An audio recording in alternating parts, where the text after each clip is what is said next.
Operation सिंदूर पर चर्चा के बाद एक अनोखी बहस छिड़ गई। राहुल ने पीएम मोदी पर हमलावर होते हुए कहा कि उनमें अगर इंदिरा गांधी की तुलना में 50% भी साहस होता तो वह पाकिस्तान से युद्ध छेड़ देते। उनके भाषण के बाद मोदी सरकार के मंत्री किरेन रिजिजू ने एक्स पर एक चिट्ठी डालकर कहा कि 1971 के दौरान इंदिरा गांधी अमेरिकी राष्ट्रपति निक्सन के आगे गिड़गिड़ा रही थी कि वो पाकिस्तान को भारत पर हमला करने से रोके। उनके आरोपों ने एक नई बहस छेड़ दी, वो भी तब जब बीजेपी ने सबसे बड़े नेता अटल बिहारी वाजपेयी ने इंदिरा गांधी को 1971 के युद्ध के बाद दुर्गा की संज्ञा दी थी। वो ये बात संसद में बोले थे, लेकिन बीजेपी के मंत्री द्वारा किए गए इस दावे में कितनी सच्चाई है, आइए एक इतिहासकार के द्वारा आपको बताते हैं। इतिहासकार श्रीनाथ राघवन ने अपनी पुस्तक Indira Gandhi and the years that transformed India में लिखा है कि 19 मार्च 1971 तक पूर्वी पाकिस्तान में सैन्य कार्रवाई की तैयारी चल रही थी। इंदिरा गांधी उस दबाव से वाकिफ थी जो सरकार पर कुछ करने के लिए संसद और जनता की तरफ से पड़ रहा था। उन्होंने 26 मार्च की शाम को विपक्षी नेताओं से मुलाकात कर अपनी बात रखी। राघवन अपनी किताब में लिखते हैं कि उन्होंने ये भी अनुरोध किया कि इस मामले पर सरकार की नीति सार्वजनिक बहस का विषय न बने। अगले कुछ दिनों में संसद में तनाव का माहौल रहा। विदेश मंत्री स्वर्ण सिंह ने संसद को पूर्वी पाकिस्तान की स्थिति से अवगत कराया। उनका कहना था कि सरकार स्थिति को लेकर गंभीर है और पीड़ा झेल रहे लोगों के प्रति हमारी गहरी सहानुभूति है, लेकिन उनकी तीखी आलोचना हुई।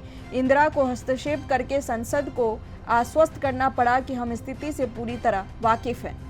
राघवन लिखते हैं कि बांग्लादेश को मान्यता देने के लिए भारी दबाव था। कई राजनीतिक दलों ने बांग्लादेश को तत्काल मान्यता देने की मांग करते हुए प्रस्ताव पारित किए। उत्तर प्रदेश, बिहार, असम, नागालैंड और त्रिपुरा की विधानसभाओं ने केंद्र सरकार से बांग्लादेश को औपचारिक रूप से मान्यता देने का आग्रह करते हुए प्रस्ताव पारित किए। उस समय के दिग्गज नेता जयप्रकाश नारायण ने भी सरकार पर कार्रवाई के लिए दबाव डाला। राघवन ये भी कहते हैं कि प्रधानमंत्री को लगा कि अंतर्राष्ट्रीय समुदाय पूर्वी पाकिस्तान को पाकिस्तान का आंतरिक मामला मानता है, इसलिए भारत को प्रतिरोध का सामना करना पड़ सकता है। उनकी राजनीति पड़ोसी देश में गुरिल्ला आंदोलन का समर्थन करने की थी। 7 मई तक यह रुख रहा। उन्होंने विपक्ष के साथ एक और बैठक की। गुरिल्ला अभियान का समर्थन करते हुए उन्होंने कहा कि हम सशस्त्र हस्तक्षेप के बारे में बिल्कुल भी नहीं सोच सकते, लेकिन जल्द ही शरणार्थी संकट आ गया। राघवन लिखते हैं कि इंदिरा गांधी ने अटल बिहारी वाजपेयी से संपर्क किया और उनसे इस मुद्दे का राजनीतिकरण न करने का अनुरोध किया, क्योंकि इससे पाकिस्तान को शरणार्थी समस्याओं को हिंदू, मुस्लिम और भारत पाकिस्तान का समस्या के रूप में पेश करने में मदद मिलेगी। लेकिन फिर उनके रुख में बदलाव आ गया। 24 मई को उन्होंने संसद में शरणार्थी संकट की गंभीरता पर बात की। अक्टूबर 1971 के मध्य तक सरकार के भीतर यह भावना बढ़ती जा रही थी कि उसे विद्रोहियों का पूरा समर्थन करना होगा। अंतर्राष्ट्रीय समर्थन जुटाने के लिए प्रधानमंत्री ने सितंबर में मॉस्को की यात्रा की। उन्होंने कुछ पश्चिमी देशों का भी दौरा किया, पर उन्हें वहां से केवल थोड़ी बहुत सहानुभूति और समर्थन ही मिला। राघवन लिखते हैं कि अमेरिकी राष्ट्रपति रिचर्ड निक्सन के साथ उनकी मुलाकात बेहद ठंडी थी। निक्सन ने चेतावनी दी कि सैन्य कार्रवाई के परिणाम बेहद खतरनाक होंगे।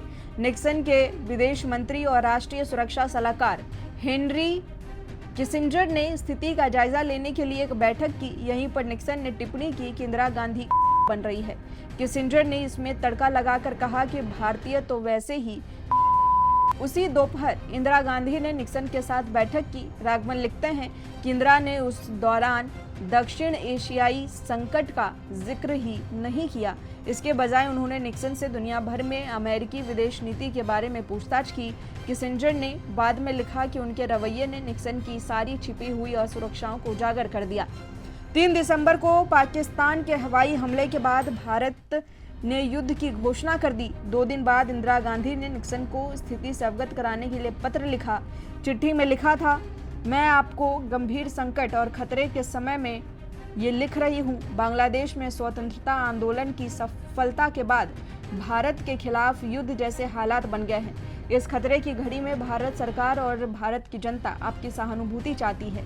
आग्रह है कि आप पाकिस्तान को उस अनियंत्रित आक्रमण और सैन्य दुस्साहस की नीति से तुरंत अलग होने के लिए मनाएं, जिस पर वो दुर्भाग्य से चल पड़ा है।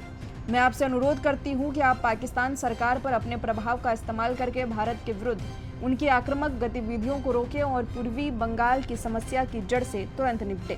इसके बाद पाकिस्तान से युद्ध हुआ। लगभग 2 हफ्ते के अभियान के बाद पाकिस्तानी सेना ने 16 दिसंबर को आत्मसमर्पण कर दिया।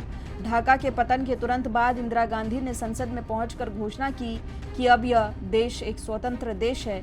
संसद में जय जयकार गूंज उठी और उनकी हर पंक्ति पर तालियां बजी। राघवन लिखते हैं कि आने वाले दिनों में संसद में इंदिरा गांधी की प्रशंसा श्रद्धा के साथ ही जाती रही, उनकी तुलना दुर्गा से की जाती रही। आप इस पूरे मुद्दे को लेकर क्या सोचते हैं, कमेंट कर हमें जरूर बताएं और इसी तरह की तमाम बड़ी खबरों के लिए जुड़े रहें हमारे साथ, देखते रहें यंग भारत न्यूज।